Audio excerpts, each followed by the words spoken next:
ठाणे खाडी किनारी 50 एकरात भारतातील सर्वात उंच विविंग टॉवर उभारला जाणार आहे. हा टॉवर 260 मीटर उंचीचा आहे. फ्रान्समधील आयफेल टॉवर 300 मीटर उंच असणार आहे, असं सांगून उपमुख्यमंत्री एकनाथ शिंदे यांनी कासरगोडोली येथे कन्व्हेन्शन सेंटर, कोलशेत येथे 25 एकरमध्ये टाउन पार्क बीओटी तत्वावर उभारण्याची आज मुंबईत घोषणा केली आहे. मुंबईसह ठाणे जिल्ह्यातील विविध प्रकल्पांचं सादरीकरण उपमुख्यमंत्री एकनाथ शिंदे यांच्या समक्ष ठाणे महापालिका आयुक्त सौरभ राव आणि अधिकाऱ्यांनी केलं. यावेळी उपमुख्यमंत्री शिंदे यांनी ठाण्यातील प्रस्तावित प्रकल्पांची माहिती दिली. ठाण्यात कोळी संग्रहालय, मत्स्यालय, विज्ञान केंद्र, आंतरराष्ट्रीय दर्जाचे snow park, amusement park, adventure park, 12.5 एकरमध्ये पक्षी संग्रहालय, 25 एकरमध्ये म्युझिकल कॉन्सर्ट सेंटर आणि 50 एकरमध्ये अत्याधुनिक स्पोर्ट्स कॉम्प्लेक्स उभारलं जाणार आहे. त्याचबरोबर ठाणे महापालिकेकडून मीरा भाईंदर महापालिकेच्या सीमेलगत संजय गांधी राष्ट्रीय उद्यानाशी जोडून 18.4 किलोमीटर लांबीचा आनंदवन हरितपट्टा विकसित केला जाणार असल्याचं सांगितलं आहे. ठाणे जिल्ह्यातील प्रतिभावान खेळाडूंना अत्याधुनिक दर्जाच्या सेवा सुविधा उपलब्ध होणार आहेत. तसंच ठाणेकरांचं जीवनमान उंचावणार असून ठाण्याचा विकासाचा वेग वाढेल असा विश्वास उपमुख्यमंत्री शिंदे यांनी व्यक्त केलाय. यातील बहुतेक प्रकल्पांची टेंडर प्रक्रिया सुरू झाली असून हे प्रकल्प बीओटी तत्वावर विकसित केले जातील, असंही उपमुख्यमंत्री एकनाथ शिंदे यांनी सांगितलं.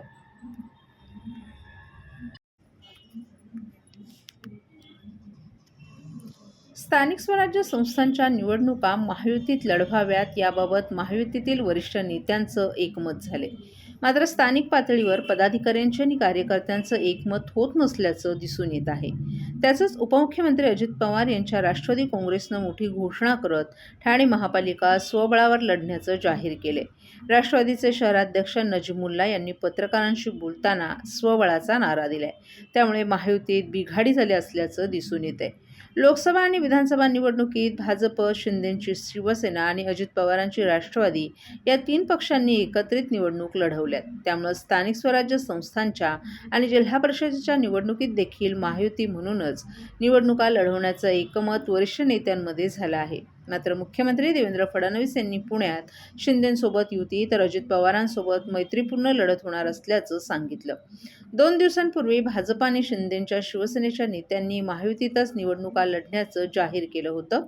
मात्र असं असलं तरी दुसरीकडे महायुतीतील घटक पक्ष असलेल्या राष्ट्रवादी या युतीपासून अलिप्त असल्याचं चित्र आहे. नजीमुल्ला यांनी आम्ही महायुतीचा घटक पक्ष असून महायुतीचंच एक अंग आहोत. मात्र असं असलं तर यांनी ठाणे महापालिका निवडणुकांबाबत भूमिका मांडली आहे की आम्ही भाजप आणि शिवसेनेसोबत युती करणार नाही. तशा भावना आम्ही वरिष्ठ नेत्यांना कळवल्याचं नजीमुल्ला यांनी सांगितलं.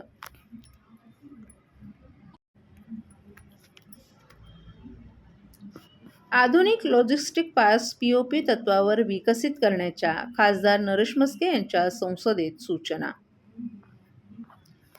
देशात उत्पादन केलेल्या वस्तूंची पुरवठा साखळी सुलभ करण्यासाठी औद्योगिक क्षेत्रांजवळ आधुनिक लॉजिस्टिक पार्क विकसित केलं जात असून ठाणे जिल्ह्याचा यात समावेश आहे का, असा थेट सवाल खासदार नरेश म्हस्के यांनी संसदेत उपस्थित केला. हे पार्क पीपीपी तत्वावर विकसित करावं या खासदार नरेश म्हस्के यांच्या सूचनेचं केंद्रीय वाणिज्य आणि उद्योग मंत्री पियुष गोयल यांनी स्वागत केलं आणि भविष्यात ठाणे जिल्ह्यात लॉजिस्टिक पार्क उभारण्याचे संकेतही दिले. औद्योगिक क्षेत्रांजवळ आधुनिक लॉजिस्टिक पार्क म्हणजेच एकात्मिक सुविधा केंद्र उभारलं जात आहे, जिथे उत्पादन, वेअरहाऊसिंग आणि वितरण एकत्र आणलं जातं, ज्यामुळे वाहतूक आणि पुरवठा साखळी सुलभ होते. यात उत्तम कनेक्टिव्हिटी, तंत्रज्ञानाचा वापर आणि टिकाऊपणा यांसारखी वैशिष्ट्ये असतात, ज्यामुळे जलद वितरण आणि व्यवसायांची वाढ होण्यास मदत होते. हाच धागा पकडून आज लोकसभेतील प्रश्नकाळात खासदार नरेश म्हस्के यांनी ठाणे जिल्हा आणि आजूबाजूच्या परिसराच्या विकासाच्या दृष्टीनं ठाण्यामध्ये पीपीपी मॉडेलच्या आधारे लॉजिस्टिक पार्क उभारण्याचा केंद्र सरकारचा विचार आहे का, असा प्रश्न सभागृहात मांडला. यावेळी बोलताना खासदार नरेश म्हस्के यांनी स्पष्टपणे देशाची पुरवठा साखळी सुरक्षित आणि मजबूत ठेवण्यासाठी औद्योगिक क्षेत्रांच्या जवळ आधुनिक लॉजिस्टिक पार्क असणं अत्यंत आवश्यक असल्याचं सांगितलं. मालवाहतूक, साठवणूक आणि वितरणाच्या या सर्व प्रक्रिया अधिक वेगवान आणि नियोजनबद्ध करण्यासाठी अशा सुविधा काळाची गरज बनल्याचंही त्यांनी सांगितलं. ठाणे जिल्हा आणि आजूबाजूच्या परिसरात मोठ्या प्रमाणावर औद्योगिक क्षेत्र असून लघु, मध्यम आणि मोठे उद्योग कार्यरत आहेत. परंतु सुसज्ज लॉजिस्टिक सुविधांचा अभाव असल्यामुळे उद्योगांना अनेक अडचणींचा सामना करावा लागतो. त्यामुळे ठाण्यासारख्या औद्योगिकदृष्ट्या महत्त्वाच्या शहरात लॉजिस्टिक पार्क उभारलं तर उद्योगांना मोठा फायदा होईल, रोजगार निर्मिती वाढेल आणि स्थानिक अर्थव्यवस्थेला चालना मिळेल, असंही खासदार नरेश म्हस्के यांनी सभागृहात नमूद केलं. या प्रश्नाला उत्तर देताना केंद्रीय वाणिज्य व उद्योग मंत्री पियुष गोयल यांनी सकारात्मक भूमिका मांडली. ठाणे जिल्ह्याची एकंदर गरज नेमकी किती आहे याचा सखोल अभ्यास करून भविष्यात ठाणे जिल्हा आणि आजूबाजूच्या परिसरात लॉजिस्टिक पार्क उभारण्याबाबत निश्चितपणे विचार केला जाईल, असं त्यांनी सभागृहात सांगितलं. तसंच खासदार नरेश म्हस्के यांनी मांडलेल्या सूचनेचंही त्यांनी स्वागत केलं. सर्व नागरिकांना आवाहन करण्यात येत आहे की सध्या डासांमार्फत पसरणाऱ्या डेंग्यू या आजाराचा प्रसार रोखण्यासाठी प्रत्येकाने पुढील प्रमाणे कार्यवाही करावी. डेंग्यू आजार एडिस इजिप्ती हा डास चावल्याने होतो. या डासांची पैदास साचलेल्या किंवा साचवलेल्या स्वच्छ पाण्यामध्ये होते. 8 दिवसांपेक्षा जास्त दिवस पाणी उघडे व साचून राहिल्यास त्यात डास अंडी घालतात. अंड्यांच्या अळ्या तयार होऊन पुढे डास तयार होतात. यासाठी आपल्या घरातील पाणीसाठे उदाहरणार्थ बॅरल्स, पिंपे, टाक्या, हौद, रांजणे इत्यादी दर आठवड्याला रिकामे करून घासून पुसून कोरडे करून पुन्हा भरावे. 1 दिवस कोरडा दिवस म्हणून पाळावा. पाणी साठ्यांना घट्ट झाकणे बसवावीत किंवा जुनी साडी, चादर, धोतर यांनी बांधून झाकून ठेवावीत, म्हणजे डास त्यात जाऊन अंडी घालणार नाहीत. घराच्या गच्चीवर, आजूबाजूला, अंगणात कोठेही पाणी साचू देऊ नये. भंगार सामान उघड्यावर टाकू नये. उदाहरणार्थ टायर्स, प्लास्टिक सामान, कुंड्या, टाकाऊ वस्तू इत्यादी. अशा सामानात पावसाचे पाणी साठून त्यात डेंग्यूच्या डासांची पैदास होते. घरातील कूलर्स, फ्रीजच्या पाठीमागील ट्रे हे देखील वेळोवेळी कोरडे करावेत. लक्षात ठेवा, नुसत्या फवारणीने डास घनता कमी होत नाही, तर त्यासाठी डास पैदास ठिकाणे नष्ट करणे ही आपल्या सर्वांची जबाबदारी आहे. कोणताही ताप अंगावर न काढता जवळच्या शासकीय रुग्णालयात मोफत औषधोपचार घ्या. अशा प्रकारे नागरिकांनी सहकार्य केल्यास डेंग्यूचा प्रसार रोखणे सहज शक्य आहे.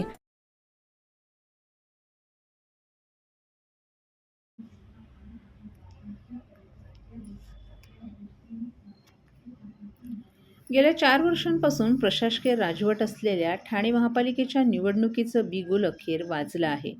ठाणे महापालिकेत सुरुवातीपासूनच शिवसेनेची सत्ता असून गेल्या निवडणुकीतही शिवसेनेचे तब्बल 67 नगरसेवक निवडून आले होते. त्यामुळे गेल्या निवडणुकीत शिवसेनेचाच महापौर बसला होता. यंदाच्या निवडणुकीमध्ये मात्र ठाण्याचं चित्र काही प्रमाणात वेगळं असून गेल्या काही वर्षात भाजपची ताकद देखील वाढली आहे. त्यामुळे युतीचे संकेत मिळूनही ठाणे महापालिकेच्या निवडणुकीत शिवसेनेसमोर भाजपचं आव्हान असणार आहे, हे निश्चितच मानलं जात आहे.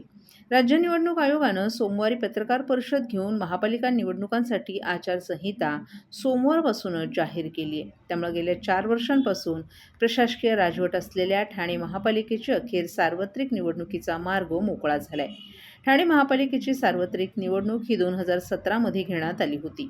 मागील निवडणूकही 4च्या पॅनलमध्ये निवडणूक घेण्यात आली होती. यामध्ये शिवसेना आणि भाजप हे मागील निवडणुकीतही युतीमध्ये लढले नव्हते. 2017 साली झालेल्या ठाणे महापालिकेच्या निवडणुकीमध्ये शिवसेनेचे सर्वाधिक 67 नगरसेवक निवडून आले होते. या निवडणुकीमध्ये शिवसेनेत फूट पडली नव्हती. त्यामुळे पूर्ण ताकदीनं शिवसेनेने या निवडणुकीत उतरली होती. शिवसेनेप्रमाणे राष्ट्रवादी काँग्रेसमध्येही तेव्हा फूट पडली नव्हती. त्यामुळे शिवसेनेनंतर राष्ट्रवादीचे 34 नगरसेवक निवडून आले होते. त्यापाठोपाठ भाजपचे 23, काँग्रेसचे 3 तर MIMचे 2 नगरसेवक निवडून आले होते. आता शिवसेना आणि राष्ट्रवादी या दोन्ही पक्षात फूट पडली असल्यानं यापूर्वी शिवसेनेतून निवडून आलेले बहुतांश नगरसेवकांनी फुटीनंतर शिंदेंच्या शिवसेनेत प्रवेश केलाय. त्यामुळे ठाकरे गटाचं अस्तित्वच आता धोक्यात आले. तर भाजपची ताकद या ठिकाणी वाढली असल्यानं युतीचे संकेत मिळूनही या ठिकाणी खरी लढत ही शिवसेना आणि भाजपमध्येच होण्याची चिन्ह आहेत.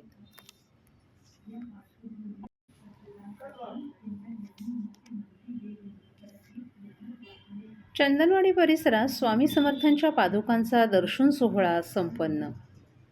स्वामी भक्त आणि स्वामी फाउंडेशनचे अध्यक्ष महेश कदम यांनी दरवर्षीप्रमाणे यंदाही स्वामींच्या प्रासादिक चर्मपादुका नागरिकांच्या दर्शनासाठी चंदनवाडी येथे ठेवल्या होत्या. महेश कदम हे स्वामी भक्त असून गेली 15 वर्ष ते स्वामींच्या चर्मपादुका भक्तांच्या दर्शनासाठी चंदनवाडी विभागात घेऊन येतात. स्वामींच्या महिला भक्त सुंदराबाई काडगावकर यांना स्वामींनी या पादुका दिल्या होत्या.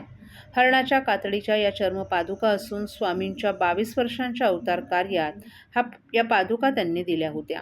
स्वामींचं अवतार कार्य संपल्यानंतर आणि कालांतरानं सुंदराबाई काडगावकर यांचं निधन झाल्यानंतर त्यांच्या नातवाला स्वामींनी गाणगापूर येथे दृष्टांत देऊन सुंदराबाईंच्या पेटीमध्ये काही महत्त्वाच्या वस्तू असून त्यामध्ये चर्मपादुका असल्याचं सांगितलं होतं. या पादुका असून त्या पादुका नागरिकांच्या दर्शनासाठी ठेवण्यात आल्या होत्या. स्वामींच्या पादुका जिथे दर्शनासाठी ठेवल्या जातात तिथे स्वामींचं अस्तित्व असतं अशा भक्तांच्या भावना आहेत. या पादुका दर्शनाबरोबरच भक्तांसाठी भंडाऱ्याचंही आयोजन करण्यात आलं होतं. या पादुकांच्या दर्शनासाठी दूरदूरवरून अनेक नागरिक भक्तगण उपस्थित झाले होते, तर काही भक्त कर्नाटक बेळगाव येथूनही आले होते. एक सकारात्मक एनर्जी येते आणि तुमच्या माध्यमातून मी सांगू इच्छितो की 5 वर्षापूर्वी या विभागामध्ये एक छोटं स्वामींचं चमत्कारिक मठ याची स्थापना स्वामींनी आमच्या सगळ्यांकडे करून घेतली. आज या श्री स्वामी समर्थ महाराज कृपा ट्रस्ट मठाचे प्रमुख सल्लागार ठाण्याचे जनसेवक आमदार संजय केळकर साहेब आहेत. त्यांच्या मार्गदर्शनाखाली भविष्यात या ठाणे शहरामध्ये या विभागामध्ये भविष्यात एक भव्य दिव्य मठाचं स्वरूप चांगलं उभा राहणार आहे आणि आम्ही त्या दिवसाची वाट बघतोय की लवकरात लवकर आज ही सेवा आमच्याकडनं स्वामी करतायत. अजून भव्य स्वरूपात आमच्याकडनं सेवा या विभागातील नागरिकांच्या सेवा करून घ्यावी. एक अभिमानाची आणि आनंदाची गोष्ट आहे की इथे उत्तर भारतीय समाज पण खूप आहे, पण मला एक गोष्टीचा आनंद वाटतोय की गेल्या 5 वर्षापासून इथे प्रत्येक उत्तर भारतीय समाजामध्ये प्रत्येक लोकांकडे स्वामींचा फोटो आहे आणि सगळे अहोरात्र स्वामींची सेवा करतायत. हे मागच्या जन्मातलंच काहीतरी आहे, ते या जन्मात आमच्याकडनं ती सेवा पूर्ण करून घेत आहेत. श्री स्वामी समर्थ. भंडारा ठेवलाय. अन्नदान हे श्रेष्ठ दान आहे आणि मी तर संकल्प, मला तर आनंद आहे की माझ्या हातून दररोज अन्नदान व्हावं. कुठेतरी प्रत्येक गोष्टीला काहीतरी निमित्त असतं. आज हा अन्नदानाचा यज्ञ चालू आहे. 500 लोकांपासून सुरू झालेला यज्ञ आज 10,000 लोकांपर्यंत चालू संपलेला आहे. भविष्यात 10,000चे लाख 10 लाख व्हायला वेळ लागणार नाही आणि आम्हाला विश्वास आहे स्वामी 10 लाख लोकांपर्यंत अन्नदानाचे व्यक्ती आलं महाप्रसादासाठी तरी कुठली गोष्ट कमी पडून देणार नाही. एवढा आत्मविश्वास फक्त स्वामी शक्तीमुळे आहे.